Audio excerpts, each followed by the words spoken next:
Buongiorno a tutti ragazzi, un benvenuti a tutti al vostro Luca Taran. Come state ragazzi? Tutto bene? Oggi andremo a vedere l'ultimo video della saga dei tiri famosi, quindi come tirare, la potenza tiro, il tiro a giro. Oggi appunto analizzeremo in particolar modo questo.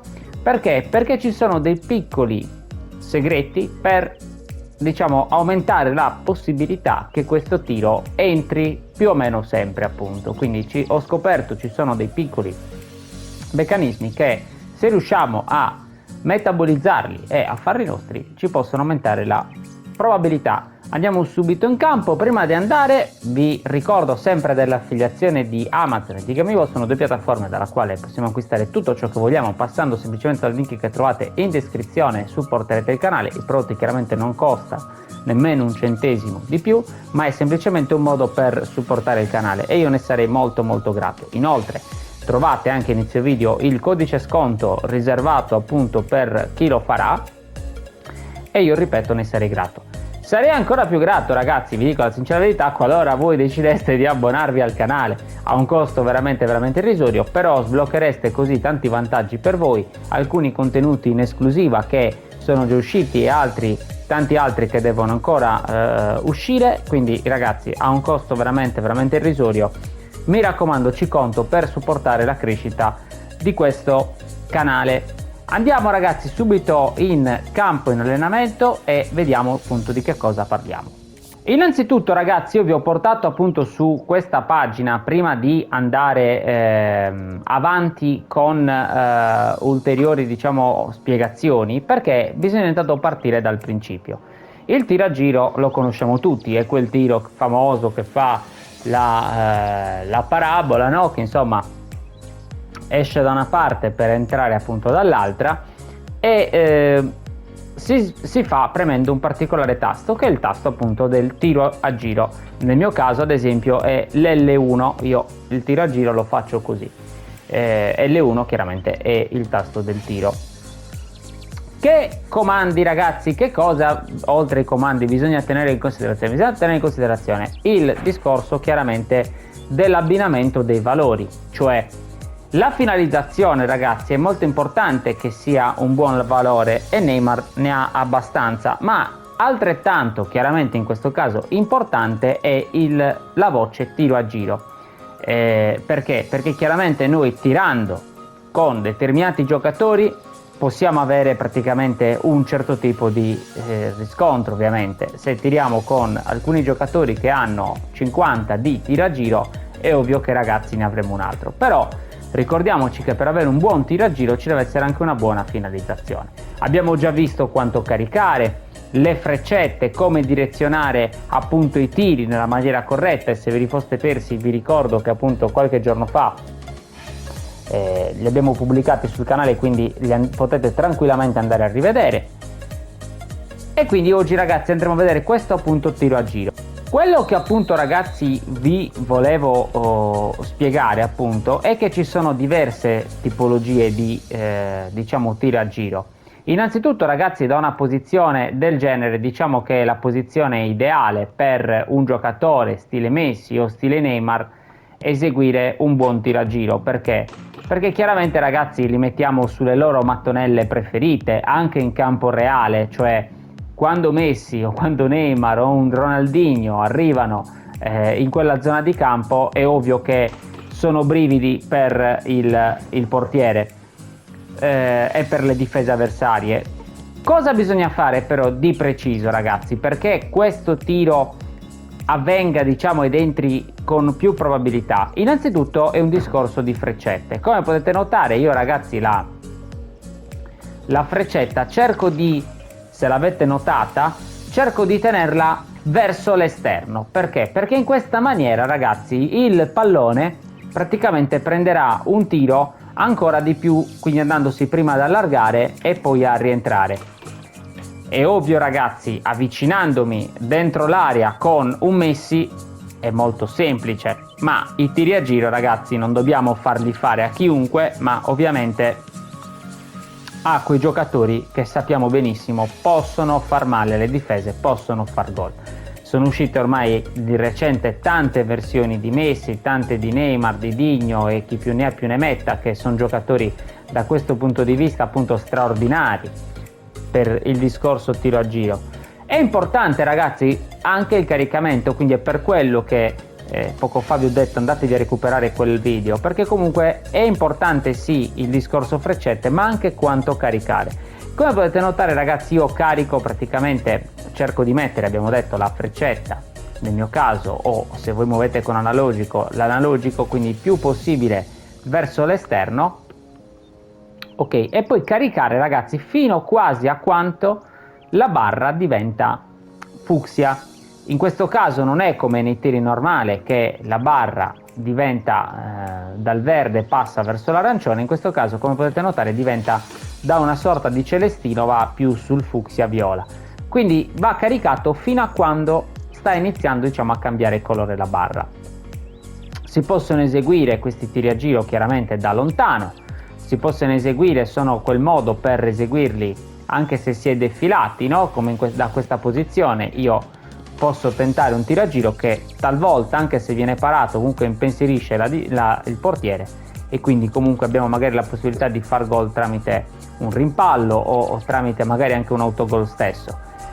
È ovvio che, ragazzi, io vi consiglio magari da dentro l'area di non tirare un tiro a giro esagerato, perché è troppo caricato, ma perché altrimenti tenderebbe chiaramente a uscire. Cioè, se io facessi una cosa del genere dentro l'area, vedete, adesso era anche fuori, diciamo, piede, non era il suo piede preferito, però comunque, ragazzi, è ovvio che da dentro l'area chi mi fa fare, cioè, la scelta di caricare l'appoggio appena appena, tocco quindi sempre il tasto dell'L1 con il tasto del tiro, un tocchettino leggero leggero, lui fa un passaggio, più di un passaggio, quindi deciso, ed entra in porta. Ma lo stesso discorso, ragazzi, vale anche con il tiro, qualora decidessi di fare un tiro praticamente normale.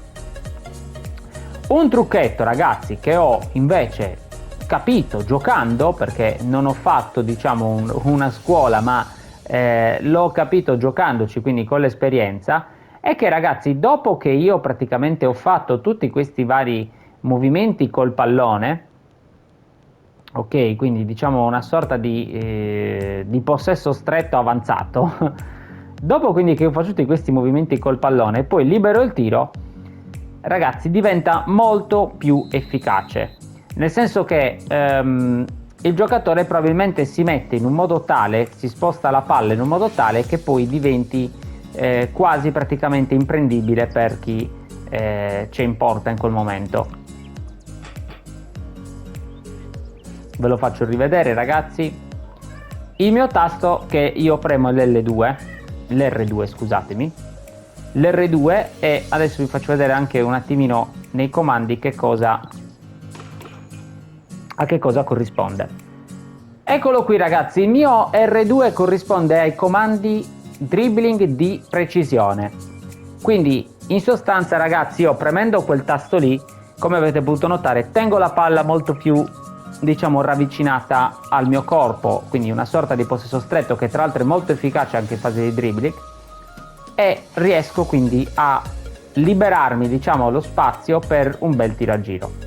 Poi, ragazzi, è ovvio, come già detto, dipende sempre da con chi tiriamo, perché se io tiro con un Mbappé già la situazione cambia, quindi che parametri ha. Se tiro con un Gilberto Silva ancora di più, per quanto, ragazzi, possa tirare bene, è meglio magari con alcuni giocatori da certe distanze tirare, ecco, magari un tiro sensazionale, un tiro normale, e invece magari solo quando siamo a bordo di certi giocatori, vedi Neymar, vedi Messi, Digno e qualcun altro, insomma, allora lì magari possiamo tentare il tiro a giro. Il tiro a giro, ragazzi, ricordiamoci che è anche molto efficace da dentro l'area, perché comunque fai una sorta di passaggio a fil di palo forte e che riesce, diciamo, il 99% delle volte a entrare.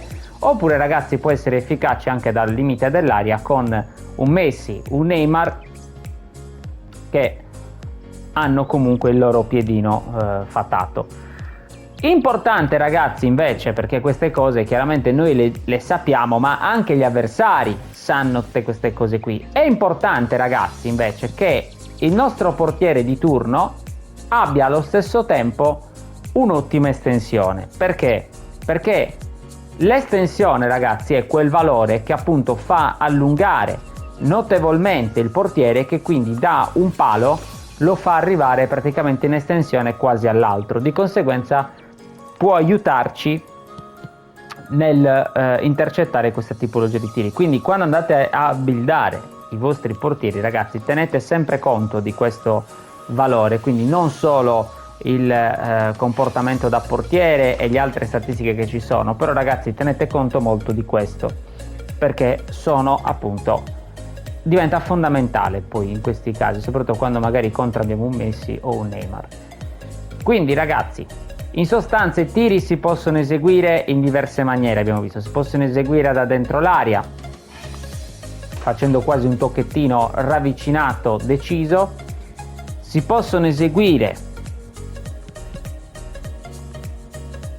diciamo correndo semplicemente e magari a un certo punto della fiera rientro perché devo provare il tiro a giro e quindi faccio il mio famoso tiro a giro, oppure utilizzando ragazzi il dribbling di precisione, che secondo me è l'arma più efficace qualora avessimo lo spazio per farlo, perché il giocatore ragazzi si mette in una posizione tale da aver sempre la palla sul suo piede forte, di conseguenza facilita notevolmente quello che è il tiro a giro. Ve lo faccio rivedere visto che quello di poco fa non è uscito. E questo quindi era l'altro modo. Chiaramente ragazzi utilizzate i giocatori giusti per farlo, perché altrimenti con alcuni giocatori potrebbe non uscirvi. Diciamo che questo consiglio è un consiglio che al 99% dei casi esce, poi è ovvio che dobbiamo farlo nostro e impararlo bene. Quindi ragazzi, la saga diciamo dei tiri si conclude con il video di oggi, perché abbiamo visto quindi il tiro normale, la potenza quindi dei tiri normali e dei tiri sensazionali, dove direzionarli e soprattutto ragazzi anche oggi quindi il tiro a giro, come direzionarlo, perché è fondamentale anche lui direzionarlo bene, quanta potenza dargli, quindi abbiamo fatto diciamo un sunto alla fine se vogliamo anche dei precedenti due video, e soprattutto quindi come eseguirlo in maniera efficace, in maniera corretta, in modo tale da far entrare, come già detto, al 99% in porta il nostro pallone. Ragazzi, questi sono dei piccoli consigli, poi chiaramente voi fate un po' come vi pare, se voi avete qualche altro metodo che è efficace, giustamente continuate a utilizzarlo, però sono dei piccoli consigli che ho testato appunto in campo su me stesso, e devo dire che comunque se si automatizzano bene nel proprio modo di giocare, delle volte possono risolverci magari le partite, perché quel tiro magari sbagliato al 90° sull'1-1 poi potrebbe risultare ragazzi decisivo, magari per una promozione o anche una retrocessione delle volte. Quindi più cose ragazzi sappiamo a nostro favore, chiaramente meglio è per noi. Fatemi sapere ragazzi, mi raccomando, nei commenti che ne pensate, se l'avete provato o seppure conoscete anche qualche altro sistema che magari a me è sfuggito o che non conosco, perché chiaramente ragazzi anche voi giocate e anche voi avete acquisito un minimo di esperienza su questo gameplay. Io vi aspetto nei commenti, vi ringrazio intanto per ora, alla prossima dal vostro Luca Talan. Ciao!